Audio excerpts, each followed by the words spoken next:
वेद पाठक यांनी जे आरोप केलेले होते जैन समुदायाच्या संदर्भात आणि त्यांनी ज्या व्हाईट पट्टीवर आक्षेप घेतला होता, आता तुम्ही नेमकं पोलीस स्टेशन येऊन काय तक्रार दिलेली आहे? माझी तक्रार त्यांनी जे ट्विट केली आहे जैन जिहाद म्हणून, आणि त्या जिहादमध्ये त्यांनी असं I am a victim of Jain community अशा प्रकारची जे ट्विट केली आहे, म्हणजे जैनी लोकांना सगळ्यांना जिहादी म्हणून त्यांनी जे संबोधित केलं आहे त्याचा माझा नंबर 1 विरोध आहे. दुसऱ्या क्रमांकावर त्यांनी ज्याप्रमाणे व्हाईट पट्ट्याचा मुद्दा घेऊन संपूर्ण मुंबईभरामध्ये महाराष्ट्रभरामध्ये ज्या प्रकारे स्वतःचे इन्फ्लुएन्स वाजवण्यासाठी, बिकॉज ही इज इन्फ्लुएन्स, पैसे कमवतो त्या चॅनलच्या मार्फत स्वतःच्या स्वार्थासाठी संपूर्ण 2 धर्मामध्ये त्यांना काय म्हणता येईल 2 धर्मामध्ये तेढ निर्माण करण्याचं काम हा व्यक्ती करतो आहे. त्याच्या विरोधात माझा आक्षेप आहे. क्रमांक 1, जैन धर्म फक्त गुजरात्यांचा आहे का नाही आहे. मराठी धर्मामध्ये सुद्धा जैन धर्म मानणारे लोक आहेत, शीखमध्ये सुद्धा जैन धर्माला मानणारे लोक आहेत.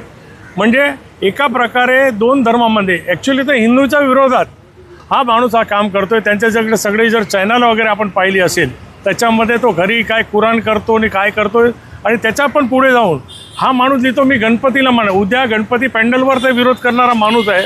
तो लिहितो काय मी गणपतीला मानत नाही आहे आणि आपण सर्व जे काय आहेत ते कॅन्सरसारखे आहेत.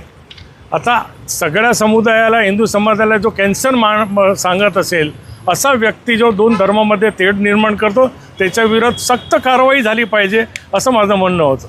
काही मराठी प्रेमी पक्षांनी, संघटनांनी देखील त्यांना समर्थन केलेलं आहे.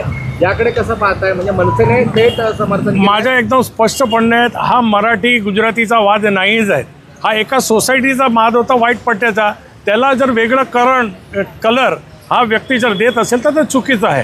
आपण जर बघितलं, तुम्ही शेगावमध्ये मंदिरात गेले असेल तुम्ही लोक, आपण बघा तिथे व्हाईट पट्टे आहेत की नाही आहे. तुम्ही तिरुपती मंदिरला जा, आहेत की नाही. तुम्ही नाशिकच्या मंदिराला या, व्हाईट पट्टे आहेत की नाही बघा. व्हाईट पट्टा मांडण्याचं मागचं कारण फक्त एक आहे की जे लोक साधू संत चालत आहेत किंवा व्यक्ती जे चालत आहेत त्याच्यामध्ये व्हाईट पट्ट्यावर चालल्यानंतर त्याला ऊन कमी लागतो, नंबर 1. दुसऱ्या क्रमांकावर पावसाळ्यामध्ये लील प्रकारचा असतो, तो म्हणजे एक शेवाळू असतो, ते त्याच्यामध्ये फंगस उत्पन्न होते आणि त्याच्यामध्ये जीव असतो.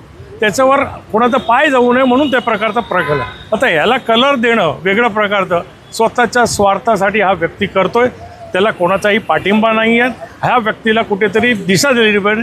आज परत तो फक्त सोसायटी सोडून प्रत्येक घाटकोपरच्या बिल्डिंगमध्ये घाटकोपरसाठी तक्रार करायला लागला.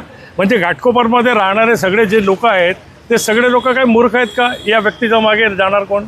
म्हणजे माझं असं म्हणणं आहे की या प्रकारे 2 धर्मामध्ये जे तेढ निर्माण करत आहे त्याच्यावर कारवाई झालीच पाहिजे असं प्रकारचं आवेदन मी माननीय उपायुक्त पोलीस यांना दिलं आहे आणि सिनियर इन्स्पेक्टर घाटकोपर पोलिसांनी यांना सुद्धा निवेदन दिलं. पोलिसांनी काय भूमिका सांगितली त्यांच्या पुढे जैन समुदाय म्हणून सगळ्यांना एकत्र करून पुढे आंदोलन? हो, 100% संपूर्ण जैन समाज आमच्या बरोबर आहेत. जैन समाजाचा एक ज्याला म्हणतात आम्ही 10 दिवस वाट पाहिली की आज शांत होणार म्हणून जैन धर्माच्या माध्यमातून आम्ही कोणालाही टीका केली नाही, एकही स्टेटमेंट दिलं नाही.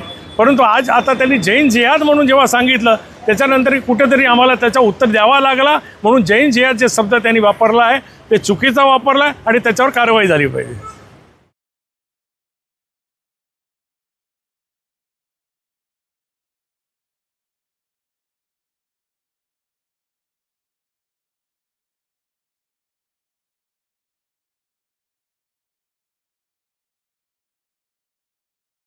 Like, share, and subscribe.